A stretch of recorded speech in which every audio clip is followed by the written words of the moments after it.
Right. All right. So, Look at you or the camera? you can look at me. My name's Seth Godin. I write a blog and have been for a couple years. I've written about a dozen books that have been bestsellers, and I've started a couple successful internet companies. And your grand philosophy on life, do you have one? Well, the philosophy of my work is treat people with respect, customers have more power than ever, great ideas spread. And when you put those three components together, what you realize is that leadership is the new marketing. That leading people, connecting people, creating ideas that people want to follow and share has replaced putting average products for average people in TV ads to interrupt people who don't want to hear from you. So Chris Anderson, the editor of Wired, is way smarter than me and coined a phrase I wish I'd come up with, which is the long tail. And what it says is that if you give people choices, they will take them. What it says is that if someone loves reggae polka music and they can buy reggae polka music, they will. What it says is that in a digital world where shelves are infinitely long, you can give people choice. So if we look at the math behind it, we see that half of Amazon's book sales are titles that Barnes & Noble doesn't carry. Half of Netflix rentals are titles Blockbuster doesn't carry. Half of the songs sold at the iTunes store are titles that have never been sold in a record store. And so when you can go down the tail and offer people huge amounts of variety, that when we look at Wikipedia, which has, 100, 500, 1,000 times as many articles as Encyclopedia Britannica, we discover it becomes infinitely more useful because they own the whole tail. This is not about thriving by making one weird item. It's about collecting lots and lots, close to infinity, of choices, Google style, and winning no matter what people are looking for. If you look at textbooks, they talk about industrial revolutions. They put a picture of Henry Ford, or they put a picture of the little girls who used to work at the textile mill being able to go to school or whatever. You don't realize you're in the middle of one when it's happening. When an industrial revolution occurs, fundamental ideas shift. It was an industrial revolution when they invented carts and wagons and horses. It was an industrial revolution when people realized you could mail stuff from one place to another. That we lived through an industrial revolution when suddenly a company in Oshkosh, Wisconsin could actually imagine selling a product in California or India or Europe. And when these ideas take hold, they change everything. And then the next generation grows up thinking, well, of course. So there was certainly the mass production Henry Ford industrial revolution. I would argue there was the Charles Revson Revlon TV commercial, Trouble with Pop-O-Matic TV commercial industrial revolution that said you could be a mass marketer and build a brand of great value. But now there's a new one, and it's happening right this minute, and most people don't sense it, and they just know the economy's cratering or things aren't the way they expected, but they don't know why. And this revolution has lots and lots of components, not just one. But many of them have to do with connecting people to each other. They have to do with the fact that the cost of transferring an idea approaches zero. And when we look at that shift, we realize that the things that used to be valuable, factories, large workforces, stability, edifices, are now liabilities, not advantages. And so it changes the way you get elected president. It changes the way you build a nonprofit. It changes the way you run a school.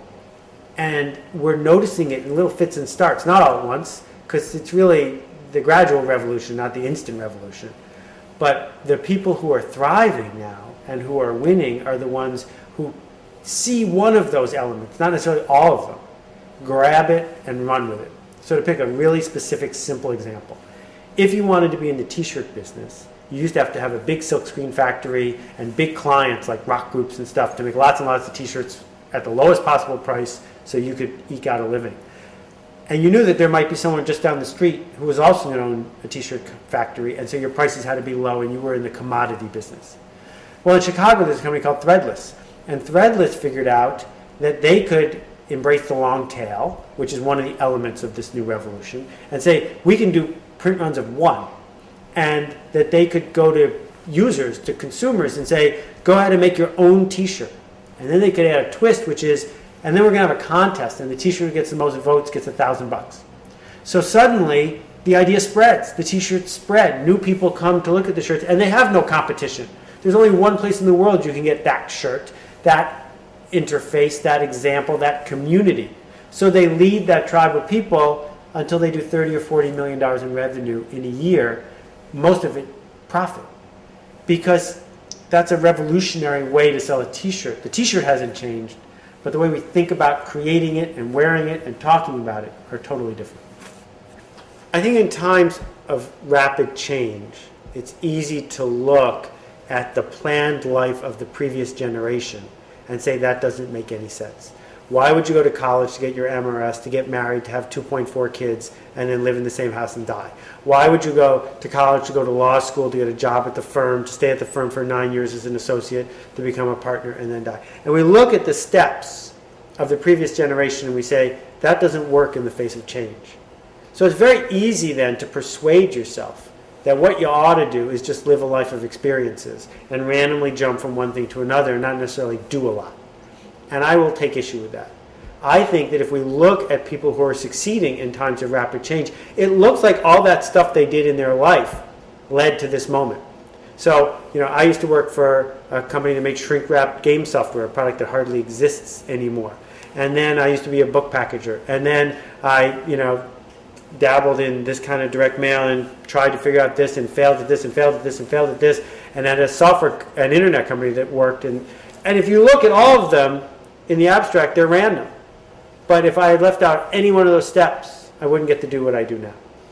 And so I think that the planning is not, I know what I want to do in 12 years, so I have to do this and this and this and this. But I think the planning needs to be that life becomes a series of interactions that get you better at creating ideas, spreading ideas, engaging with people with respect so that they want to help you next time, understanding how to use new tools so that when further new tools come, you won't be afraid of them. All of those things are a plan, that you can do them on purpose, that you can say, this job might not work out, this project might not fly, but what will I have learned as a result of it so that I will be better positioned to do the next project? What respect will I have earned as a result of it so I'll be better able to do the next one? So in the book I wrote, The Dip, what I talk about is lots of people start stuff, get 80% of the way, lose interest or lose support, and stop. Well, you can do 50 things 80% of the way and you get nothing. And it's way better to have a life where you're always pushing to the dip. Way better to say, I start a project, I push it to its logical conclusion, fail or no fail, but I did that. And now I have one more brick in that wall and I can keep building those together. But don't be a dabbler. Don't be somebody who just goes after experience. You can spend a lot of time getting all your ducks in a row, but it's way more important to do something with the duck.